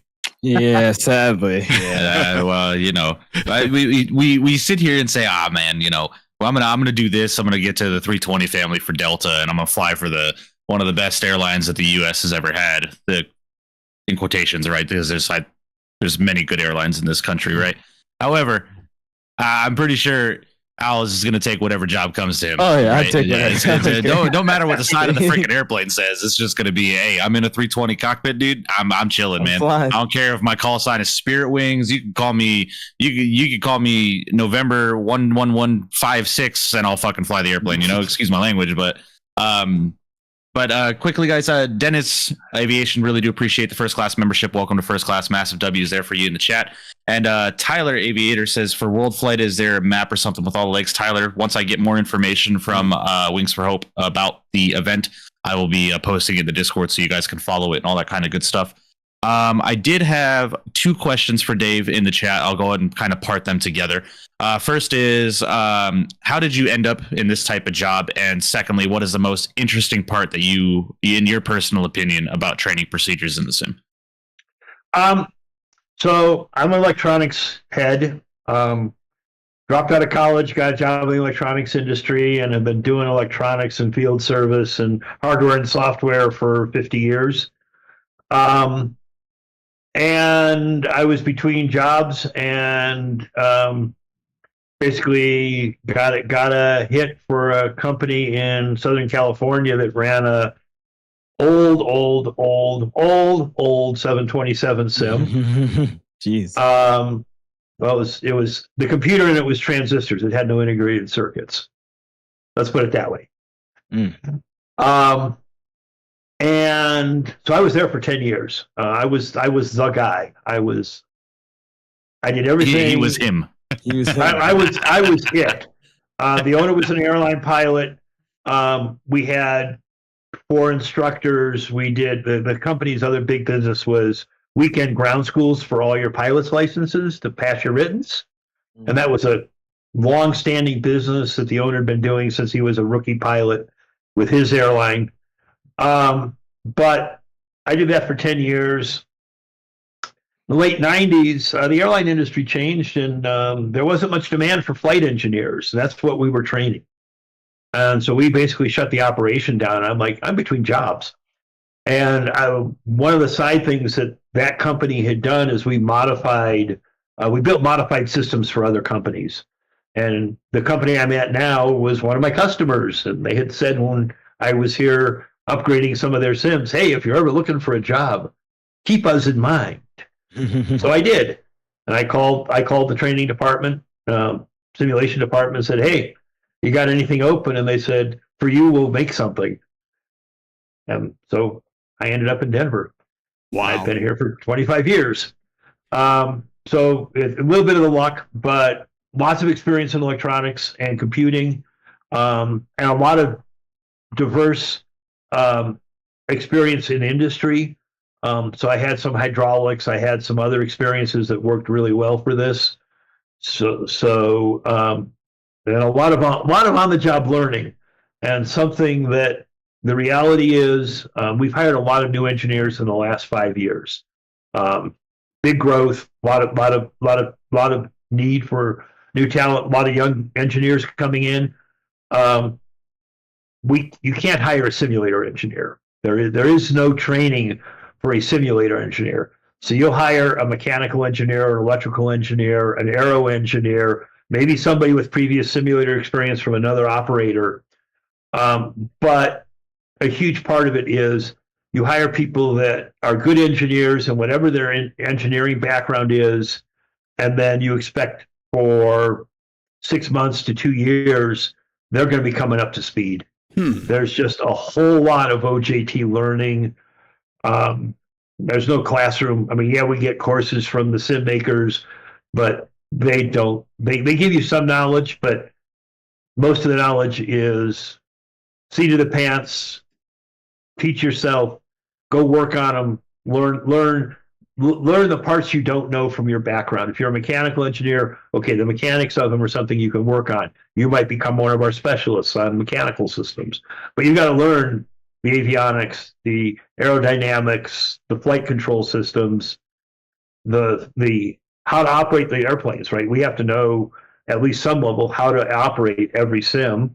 So I can pretty much program every FMC we got to some level. Mm-hmm. Hey guys, I'm a radio engineer. I'm thinking. Take that down. Yeah, but did you go to college to be a radio engineer, or did you go to college to be an engineer? No. Yeah, see, same thing. So it's an interesting career. One thing I will say for it is because we are a maintenance organization, we're not designing the sims typically. We're doing more corrective and project work than development.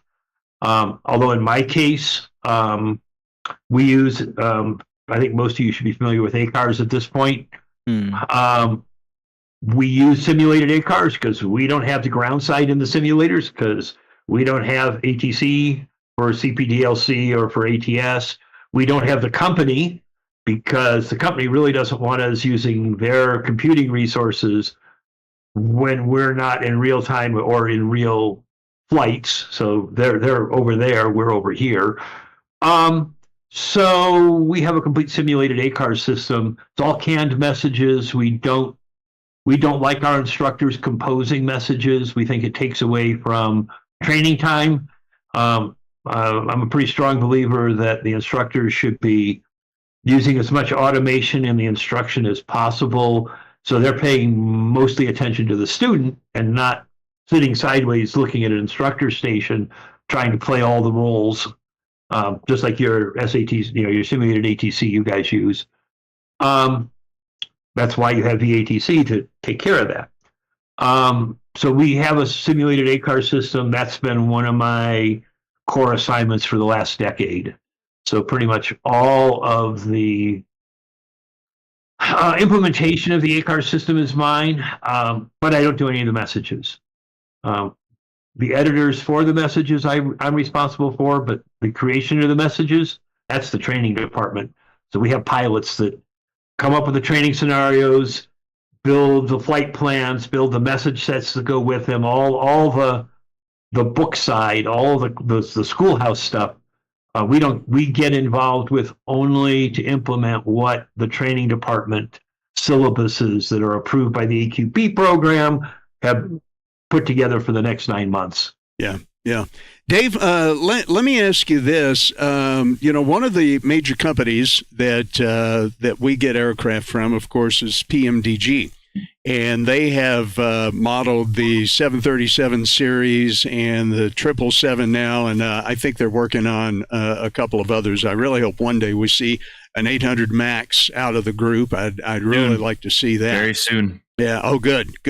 My question for you is if you've seen some of this aircraft, I'm kind of wondering how they get their information about the behavioral characteristics of the aircraft, how they integrate that.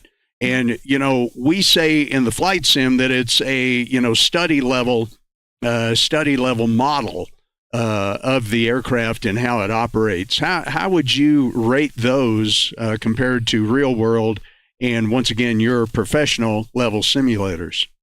I'm sorry, before you answer, I'm sorry. I'm gonna need to get to my thing here. So I appreciate you guys' time, especially you, Avery. And I hope you guys have a good rest of the podcast. Definitely will try to stay the whole time next time. Alex, tell us what you got coming up here and when. And we got my live stream. We're going to be flying the JetSmart A320 and Cartagena over to Bogota and back today at 6 p.m. All right. UPST. All right, on the OwlzzFS channel, don't forget, guys, look that up if you haven't already, and be sure to give him a subscription. Owls, what are we, over about 500,000 subscribers now? Something like that. I think I just hit 18 an hour ago, so nice. We're doing good. I appreciate it. Nice, buddy. Well, you're doing a great job, and I'll jump in there and say hello to you later tonight too. Thanks for your time this afternoon. OwlzzFS, ladies and gentlemen, in the house, about to leave. Have a great flight, Owls. Thank you. See you. All right, Owls dropped off there. Dave, I forgot where we were. Oh, yeah, PMDG. How do you think that the flight models that we're seeing in Microsoft Flight Simulator actually behave, in accordance with real world aircraft? I think they're decent. There's a fair amount of knowledge out there. They may be getting some backdoor help from somebody who knows something, but that who knows. The flight management computers, which is where a lot of the magic is, there are pilot handbooks available to anybody to tell you how that works. Because if you're a pilot, you can get the Honeywell or Smiths or whoever pilot handbook for the flight management computer, and it goes through every screen and every button and it explains what they do. There may be some subtle effects that you might need more information for. The reality is we don't typically, in our simulators, we don't simulate those systems. We either use the actual aircraft box on like our 7576s and our old 320s. They actually have aircraft black boxes in them. And in fact, on the 320, they have SEX, ELACs, FMGCs, all of that. We've got racks of boxes just like you would in the airplane. So we're stimulating a known set of boxes with fake aero data, so airspeed, altitude, all that. So the GPS, the gyro inputs to the avionics would be coming from a simulation. The actual avionics in those simulators is the real box. So whatever the simulator does, we know it's what the airplane is going to do because we're running the same box the airplane does. On some of our other simulators, the manufacturer has either taken the FMC software from the airplane and is running it inside an emulator. So again, we're actually running the actual aircraft binary, but not on the aircraft hardware. Or on another brand of simulator we use, they've taken the full source code for the flight management computer on the 777 and recompiled it to run it on a different microprocessor. It's only about 4.7 million lines of data. Oh, that's it. Okay. Just a little project. Yeah, just a little project. Mike, Mike, you got something going on there? No, I was just bringing up some more tabs and all that kind of stuff. Just getting ready to give Alice some watch time, Yep, for sure, sure. I want to take a moment too, and I promised I'd bring this up earlier, guys. You got to check this out. EFS Extreme Flight Simulation. They now have a facility open in Colorado Springs on the north side. This is where you can get into a real setup simulator 737 cockpit. It's really amazing. Check out their website, EFS. And once again, Mike, I'm going to be calling these folks and say, hey, we're going to talk about you on our podcast and see what we can do. But guys, I encourage you to check this out. If you're in the Chicagoland area or plan a trip up there, or Colorado Springs, check out once again info at extremeflightsimulation.com. The phone number's listed on their website there, and I'm real excited about this, and I'm going to be going down there sometime soon. So just wanted to throw that in there real fast. Once again, Dave Avery, the senior systems and software engineer at a big, I almost said it, a big old airline here in the United States. It happens to have a facility in Denver, has been our special guest on the first edition, as it were, even though we've been doing it for a time, but the inaugural takeoff edition of the Virtual FlightDeck with MickityyyMike and Owlz and CST Gaming and myself. And Dave, really appreciate you being here. I haven't seen any new questions come up in the chat. And Mike, if you don't have anything, I've got a couple of quick questions left for Dave. on a wee bit of a controversial subject. So Mike has had to step away there for just a moment. So Dave, I'm still here. I just had to throw the camera off. You're all good. Oh, okay. Mike, do you have anything else you want to throw at Dave before we're going to have to wrap up in about 15 minutes on my end anyway? Not as of right now, no. Okay, see if you do. So let's talk for just a moment, Dave, and you and I talked about this on the phone the other day, but I'm curious about all the problems and what you think about, that Boeing is having to deal with within what maybe you can share on just some of your opinions and everything. The 737 MAX, the issues with MCAS. If you guys train, of course, we're several years out from that now, but was there a training plethora of things that happened during that, or what's your general overall view? I think there's a lot of different things going on all at once. Yes, we had to train MCAS. That whole controversy happened right as we were getting our first MAX simulators. And we had to go through a couple of flavors of flight control software as they proved the MCAS solution. Unfortunately, or fortunately, it ends up being a almost non-event for us. I think a lot of it was the training level that was with the crews around the two planes that crashed. Certainly, I've been 35 years in simulation, especially starting on the 2.7. Runaway stab trim was something we always trained. I mean, it was like religiously trained because it's a real fast way to lose an airplane.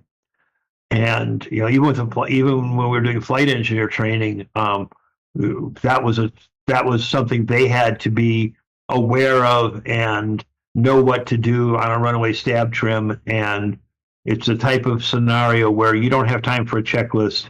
You have to know that you have to reach over and turn off the cutoff switches on the pedestal. They're right there next to the throttles. It takes about an arm reach and they're off.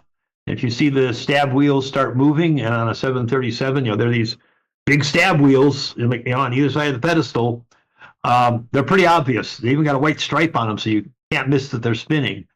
As soon as you see them spinning and you're not triggering them, you should probably be stopping them, because if the horizontal stabilizer gets way out of position, you're meeting the ground real fast, whether it's nose up or nose down.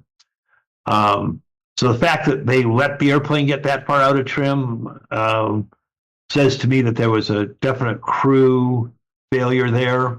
The fix for MCAS was effectively super simple. MCAS was to trim for the fact that it's a long body and your flight characteristics change on landing. It should auto trim once. If you let off the pressure on the column, you could get it to trim more than once.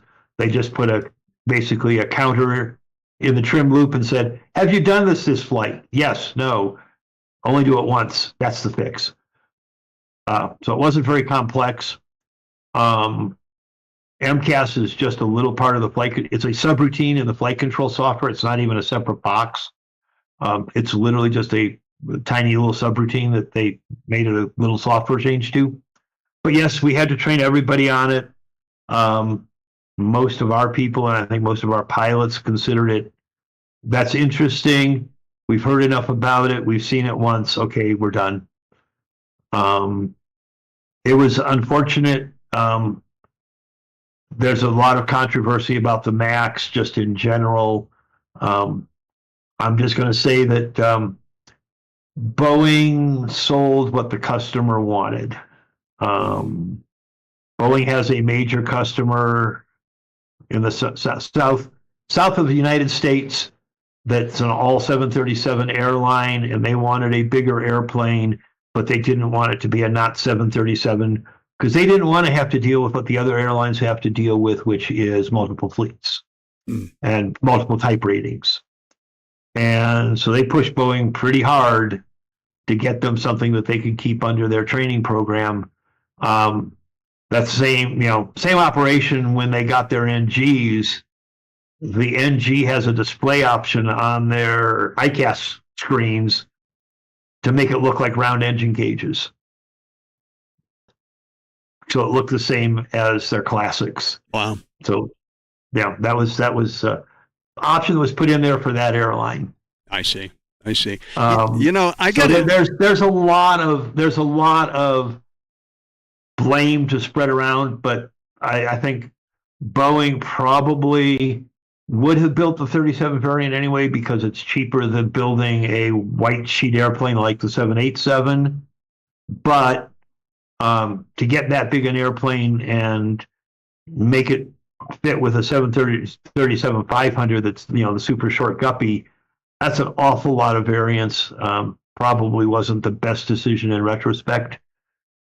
But there's also been a lot of complaining for the last 15 years, maybe more, that Boeing had sort of lost their way. They weren't the engineer-driven company they were from 1940 to 1990.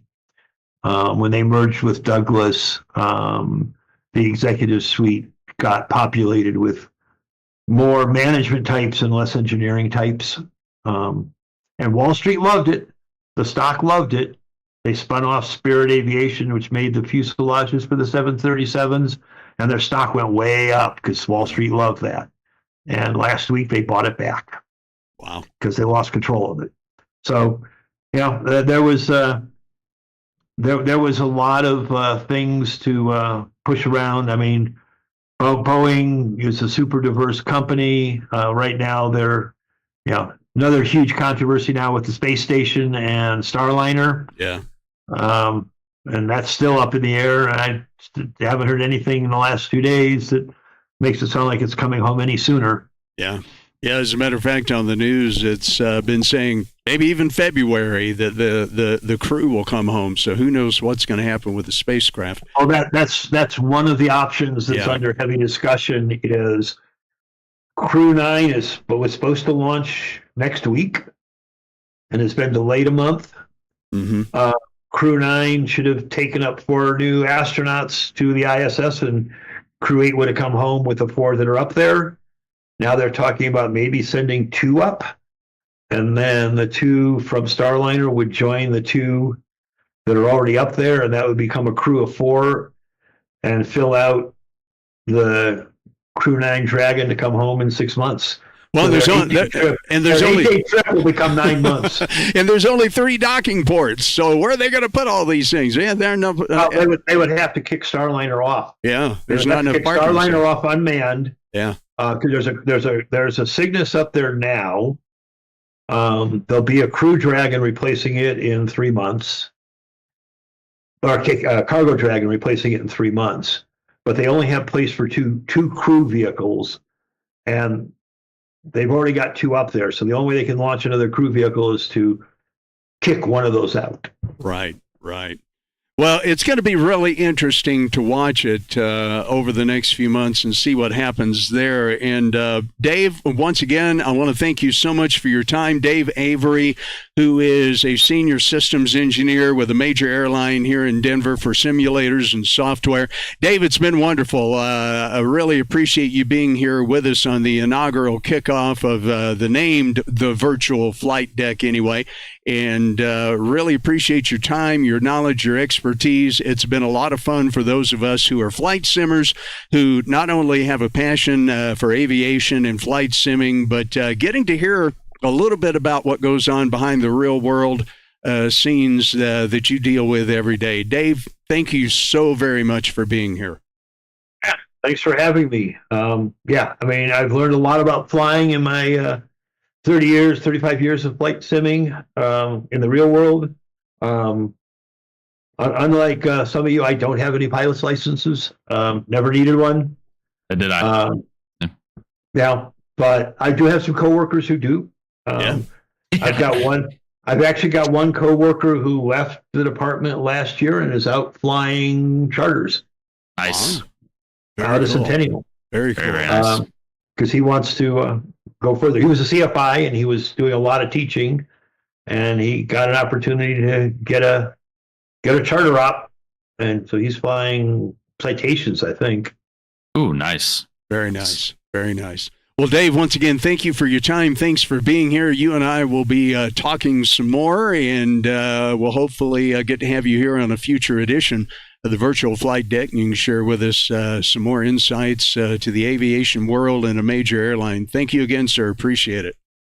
Thanks for having me. It was a great time. Yeah, you bet. And Mike, I'm going to go ahead and kind of sign myself off here, and then we'll let you have the final word with the closing statement, and I'll hit my outro and all of that. Tell me, tell us again, Mike, what you've got coming up, what's going on with the world flight, and once again, my friend, congratulations, well deserved. Much applause. Appreciate your way, buddy. Yeah, I'll be here on Monday evening, and then on Wednesday evening. Don't know where I'm going to be flying yet, but going to have a good time. Going to try to get the 777 ready to go. Still doing some flights in the 737-900 and the A320 on the Captain Jack Flight Sim, and appreciate all you guys being here this afternoon and being part of the Virtual Flight Deck Flight Simulation Podcast. And I will see you Monday evening at 6:30. Mike, go ahead and wrap up and close us out, my friend.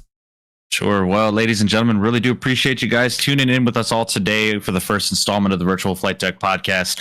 Something that me and Jack are genuinely trying to turn into a larger thing down the road. Obviously, we're still at the very, conception stages of this podcast and kind of getting things the way they need to be and all that kind of good stuff. But we got a plethora of different special guests that we're in talks of having on the podcast, from scenery developers to aircraft developers to real world pilots to this, that, the third. We've got a plethora of ideas that are coming our way and all that kind of good stuff. So be on the lookout for it. This is something I'm going to do regularly now. I'm going to be co-streaming this with Jack. Be sure to head over to Captain Jack's YouTube channel as well and drop him a subscription. Make sure you smash down the like button on his channel as well, and make sure you hit the like button for me as well. And per the usual, guys, we really do appreciate you guys being here with us and hanging out with us. I want to give a special thank you to Mr. Dave Avery for joining in with us today and giving us some insight on how the training aspects of real world aviation at a commercial airline works and his day-to-day job as an engineer for these simulators, man. You think about it, they have almost $780 million worth of simulators in their facility right now. It's absolutely insane.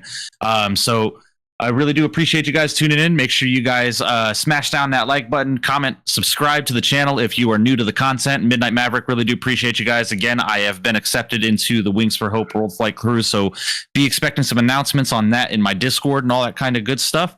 And be on the lookout for when we start doing some world flight preparation, man. Not exactly what's going to happen tomorrow. I think we're going to be streaming tomorrow. I'm probably going to hop back in the MD-80 because I've been loving that airplane. Yeah, man, really looking forward to you guys. I do appreciate you guys per the usual, and keep an eye out for this podcast, man. It's an awesome time sitting here hanging out and talking with new people, getting to know each other and all that kind of stuff. So really do appreciate you guys. You guys are absolutely awesome. I want to say God bless to each and every single one of you guys. And we will see you guys all in the freaking next one, man, from the Virtual Flight Deck. We'll see you guys.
Okay, we are clear.